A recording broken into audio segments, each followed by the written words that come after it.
Hello दोस्तों, तो हम आपको बतलाएंगे क्लास 10th का बायोलॉजी है ना। क्लास 10th है। जय प्रक्रम क्या है? तो वे सारी क्रियाएं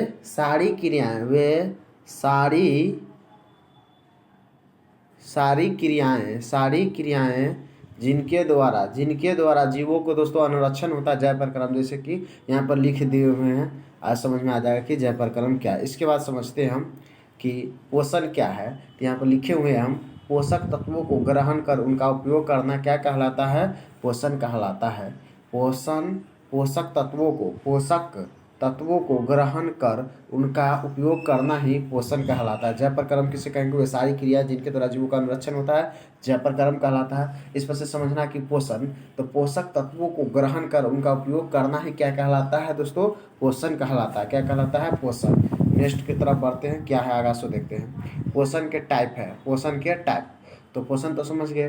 पोषण दो प्रकार का होता है। क्या प्रकार का होता है दोस्तों? पोषण दो प्रकार का होता है। पोषण दो प्रकार आप नोट डाउन कर सकते हैं। फर्स्ट है स्वपोषण। क्या है दोस्तों? स्वपोषण। स्वपोषण उसे कहते हैं जो अपना भोजन स्वयं बनाता है, मतलब किसी पर डिपेंडेंट नहीं रहता, उसे हम क्या कहेंगे? स्वपोषण कहेंगे। जो अपना भोजन स्वयं बनाता है उसे हम क्या कहेंगे? स्वपोषी कहेंगे, है ना। जैसे कि हम यहाँ पर लिख दिए हुए हैं दोस्तों, क्या लिख दिए हुए हैं कि स्वपोषी जो अपना भोजन स्वयं संश्लेषित करता है, क्या कहलाएगा? स्वपोषण। इसका एग्जाम्पल आ जाएगा हरे पौधे क्या आ जाएगा? हरे पौधे।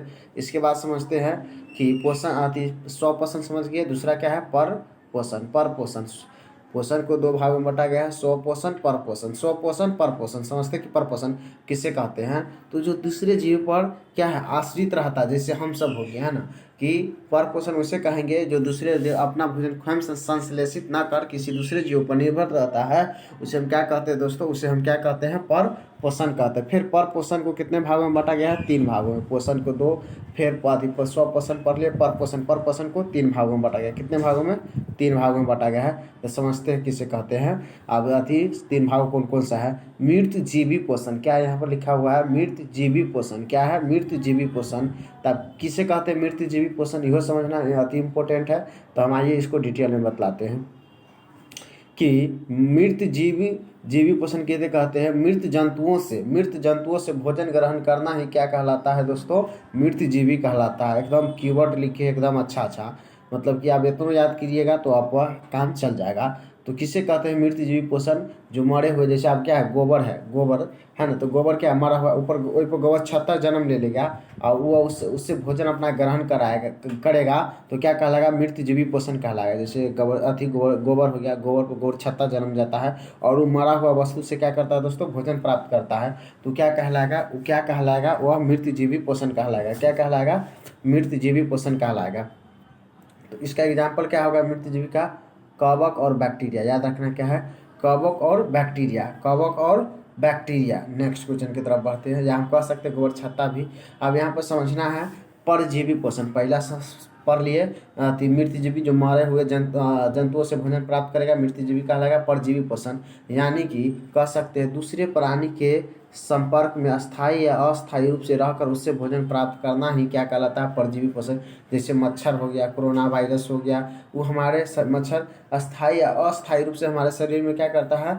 मतलब भोजन वह ग्रहण कर लेता है हमारे शरीर से। तो क्या कहलाएगा दोस्तों? परजीवी पोषण कहलाएगा। इसका एग्जाम्पल क्या हो गया? मलेरिया हो गया। क्या हो गया? मलेरिया हो गया। इस प्रकार आप याद रखते हैं। अमर बेला हो गया, ये सभी भी इसका एग्जाम्पल है।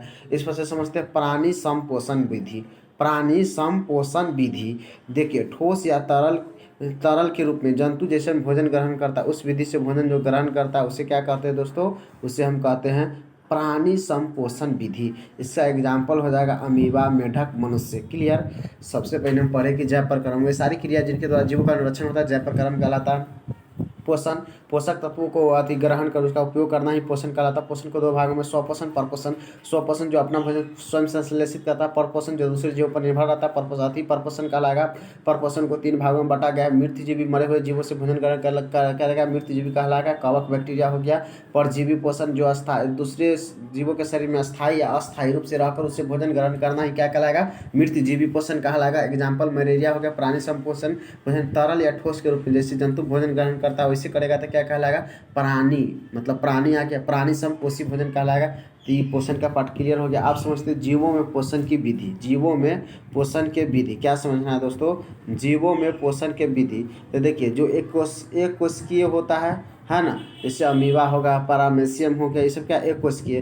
तो एक कोशिकीय में जीव कैसे भोजन ग्रहण करता है, उसका कहाँ से ग्रहण कर सकता है, उसका कोई निश्चित स्थान नहीं होता है। यहाँ पर लिखे एक कोशिकीय जीवों में सभी जगह से भोजन ग्रहण किया जा सकता है, मतलब वो सभी जगह से भोजन ग्रहण कर लेगा। आज समझते बहुकोशिकीय एवं जटिल जीव है ना, इसमें क्या है, खास अंग है। जैसे मेरे पास क्या है, खास अंग है, इससे हम भोजन ग्रहण करते हैं कि ना। तो इस समय हम सब चलाएंगे इसके अंतर्गत चलाएंगे।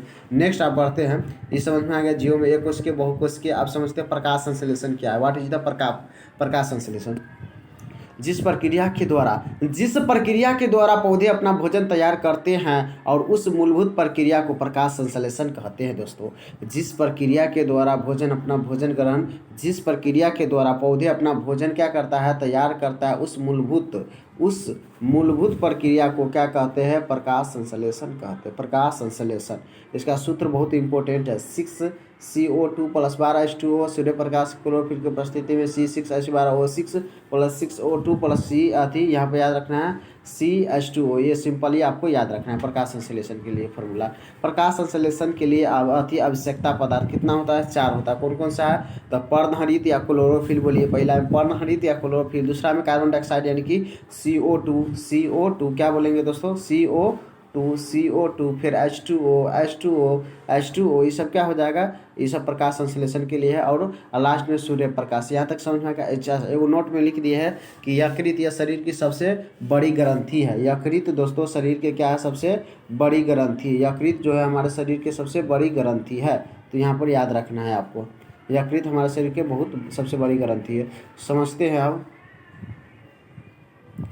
यहाँ पर समझना क्या है दोस्तों, अमीबा के बारे में। किसके बारे में, अमीबा के बारे में आपको 5 नंबर में पूछेगा, तो अमीबा के बारे में कुछ ज़्यादा डिटेल से लिख दिए हुए हैं, समझना। अमीबा एक सरल प्राणी समपोषी जीव है ना। यह मृत जलीय कोशिकीय है तथा अनिश्चित आकार का प्राणी है। यह अनिश्चित आकार अपना बदल लेता है। और कैसा, प्राणी समपोषी जीव है, प्राणी समपोषी जीव है और एक कोशिकीय जीव है। और क्या है, एक कोशिकीय जीव है। अब यहाँ से समझते हैं इसके बारे में।